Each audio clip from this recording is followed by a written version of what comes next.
does Greg Cosell do in early June?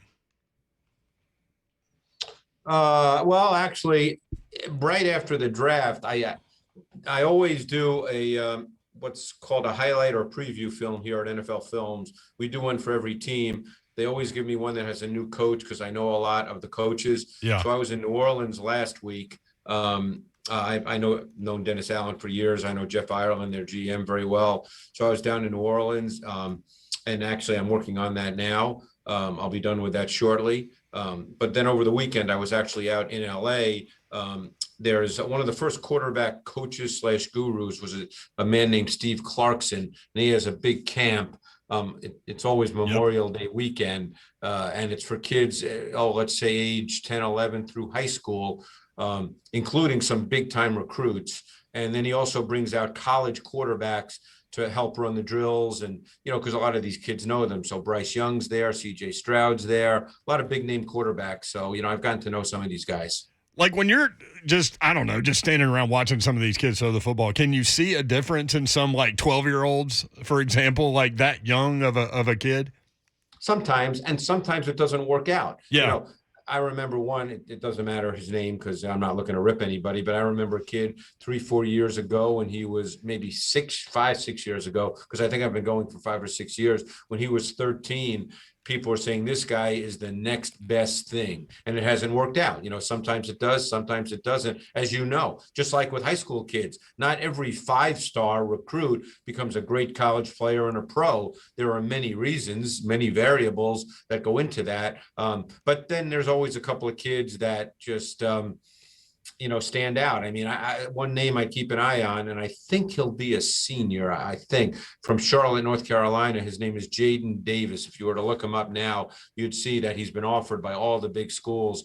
I've gotten to know him the last 2 years. Super impressive kid, and he throws the ball exceptionally well. Yeah, I think Lane Kiffin offered some Clarkson a quarterback like when he was like 13 or something. Well, Lane Kiffin's always there. Yeah. Yeah, he's always out there, and he's Lane, out there. You're right. He's a little different dude, Lane Kiffin. He's gonna be there. He's gonna be there. I mean, where the quarterbacks are, that's where that guy's gonna be, whether they're 12 years old or what. So speaking of quarterbacks, Ryan Fitzpatrick retired. He lasted 17 years in the league. He played for 28% of the teams in the league, 9 teams. Does it surprise you that Ryan Fitzpatrick lasted that long in the NFL? It's funny because he was originally drafted by the Rams.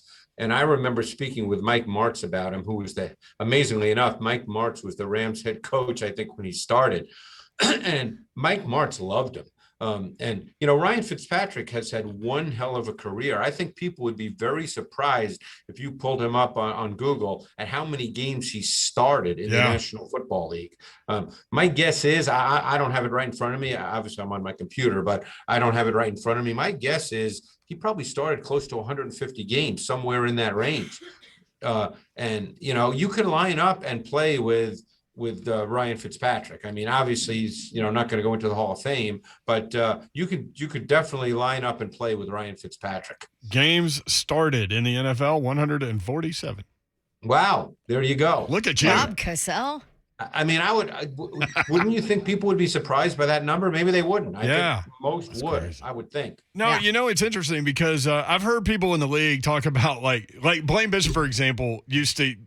Irritated's probably too strong of a word, but people would call in and say, oh, he went to Harvard. He's a really smart quarterback and all this stuff. And then Blaine would say, look, I've watched the film and he makes the bad throw here and the wrong read here and all these things.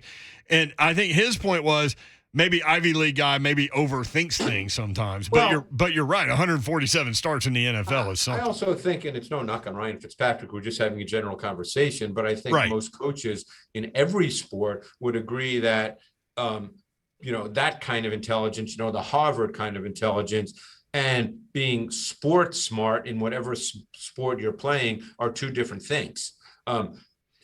So when things are happening at a really fast speed, that's different than, being asked to read a book and writing a great paper. Those are two different kinds of intelligence. Yeah, I think coaches would rather have a guy like me in that, like, they tell me what to do and I do it. I don't ask why. Well, let's not go overboard here, Brent. But I'm not going to ask why. And like, is this I the think comedy hour now that we're dealing with? Yeah, no, I did for sure that. But I think there are guys out there that maybe are too smart sometimes because they want to know the why, and coaches sometimes don't have time for the why. Just do it, you know?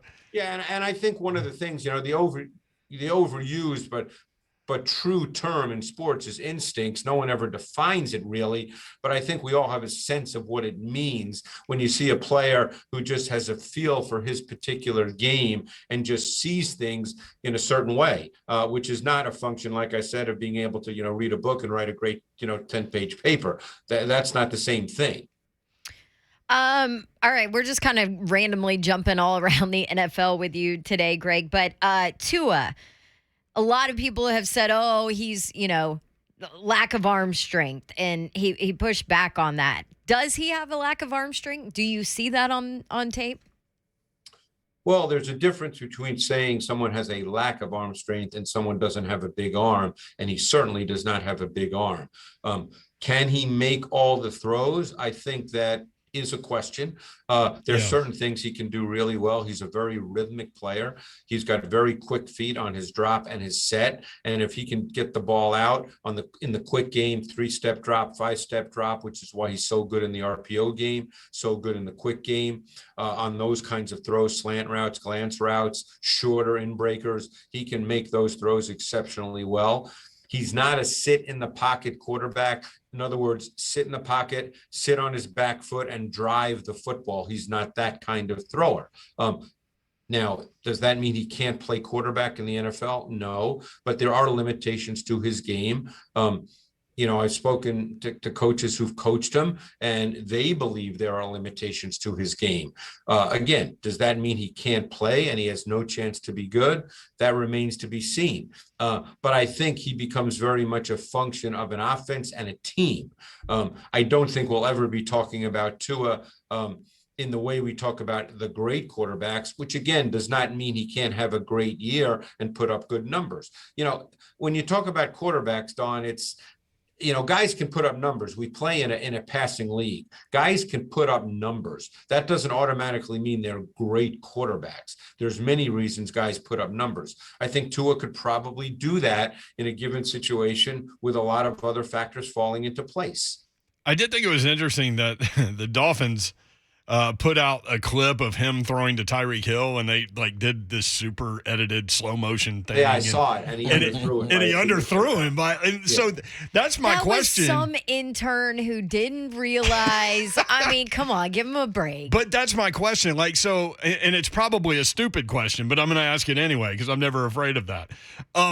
Does that just mean he's going to have to, on some deep route with Tyreek Hill because he's so fast, is he just going to have to throw it that much quicker than maybe somebody that can push the ball down the field? Well, Brent, keep in mind that a lot of what we call deep throws are not arm strength throws, they're timing throws. So he can throw a fade ball. He can throw a post. Those are timing throws.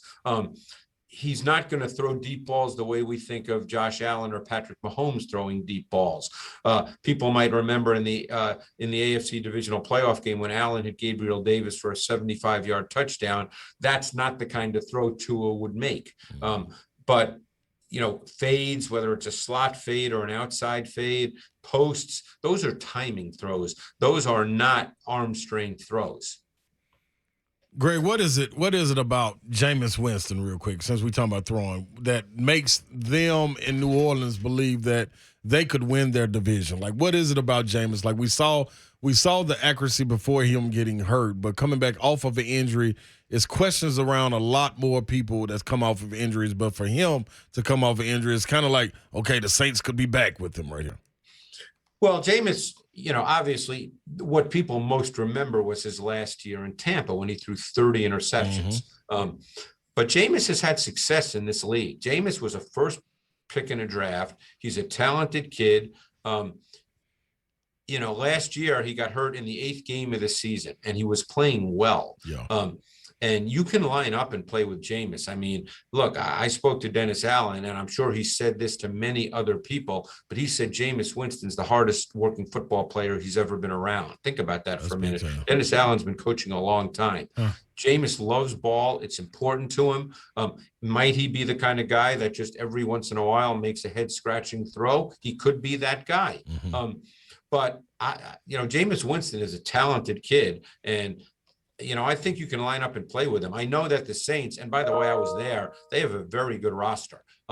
People are obviously overlooking them to some degree, Ron, because of what you said, because of Jameis, and because they have a first-year head coach following a coach that, was one of the best to ever do it. So those are the two reasons people are looking at the Saints and thinking, oh, if they're 8-9 and 9-8, they're going to have a good year. But they've actually got a pretty good roster. What? Okay, so you say that. What stood out to you about it? I mean, you say good roster, but what, when you were there, stood out to you? Well, they've got arguably 4 playmakers on defense. They've got Cam Jordan, Demario Davis, Tyrann Mathieu, and Marshawn Lattimore. Those are playmakers, guys, who are not just good players, but playmakers. That's pretty good for a defense, in addition to a lot of other solid players. The question would be their O-line. That has to be addressed. They did so in the first round with Trevor Penning, the Northern Iowa kid. Obviously, they hope he can become the starter early on. I think that the hope, of course, is Michael Thomas is back healthy. If he is, we know what he is. I thought the Jarvis Landry signing was big time, because now they have 2 alpha dogs in Thomas and Landry, because Chris Olave is not an alpha dog. He's a smooth, fluid complement. And now Olave can be what he is if Landry, well, we know Landry will be healthy and ready to go. If Thomas can also be part of that equation, they've really got a strong receiving core. Does Callaway get lost in that shuffle coming out the year he did? They were really pleased with him a year ago, which doesn't surprise me. The tape showed that as well. He is an NFL receiver. Whether it ends up in New Orleans or not, it depends what they're looking for at the 4th or 5th receiver position, because, last year he essentially became their number 1 due to all the injuries, and he showed well. So, my sense is now that he would probably make the team. I don't know how many offensive snaps he would get, but, you never know with a rookie. Obviously, they traded up to draft Olave with the 11th pick. They expect him to play meaningful snaps. But Callaway is a good receiver. He's big. He's physical. He can run a little bit. He's competitive. If I remember correctly, they said he was a good special teams player. That always goes a long way. So it would not surprise me if he made the club. Good. Greg Cosell with us on 3HL, at Greg Cosell on Twitter. Myles Garrett said that Baker Mayfield will land on his feet, Greg. What did you see on tape last year from Baker? And I know, obviously, you had the shoulder thing going on. Yeah, what Baker last year, I thought he missed way too many easy throws, and I can't tell you why. Maybe it was the shoulder. Maybe he just didn't have the balance that you normally need to throw a football. That I can't answer. But the year before, he was very, very good. They made the playoffs. They won a playoff game by scoring close to 50 points, as I remember. And everybody expected a big year a year ago. He got hurt. He fought through it, and it ended up hurting him. He obviously did not have a really good season. And, a lot of people don't like Baker, just, his mannerisms. And, hey, that's fine. But he missed too many layups last year. And, he's a 6-foot pocket quarterback.